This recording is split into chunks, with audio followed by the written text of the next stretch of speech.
everyone, welcome to my channel, List It with Lydia. My name is Lydia Kersey and I'm a realtor with Move Realty here on St. Pete Beach in Florida.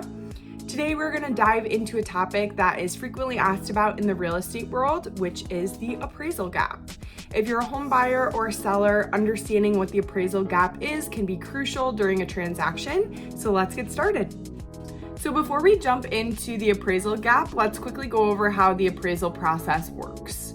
So when you're purchasing a home, a lender is going to order an appraisal to determine fair market value of the property. The lender is essentially investing in this property, so they want to protect their investment and make sure that it's worth what they're paying for it and what you're paying for it.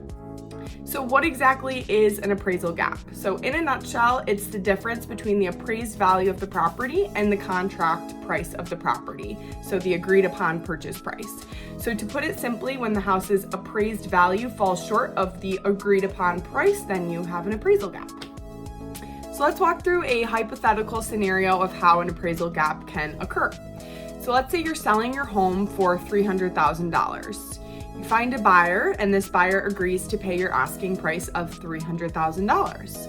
When you're in the midst of the transaction, the appraisal is completed, and the appraisal comes back at $280,000. So the appraiser valued the property at $280,000, and therefore this creates a $20,000 difference, which is your appraisal gap.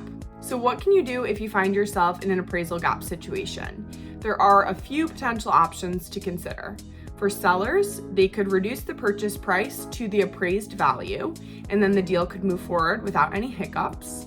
Alternatively, buyers could bring additional funds to cover the appraisal gap, but that might not be feasible for everyone. Like we talked about in that hypothetical scenario, not everyone has an additional $20,000 to bring to the table to make everything move forward. Another option would be to work with the appraiser directly. Sometimes there are errors in the appraisal report or overlooked factors that might influence value, and you could essentially bring forth evidence to support your case and see if you can get anywhere that way.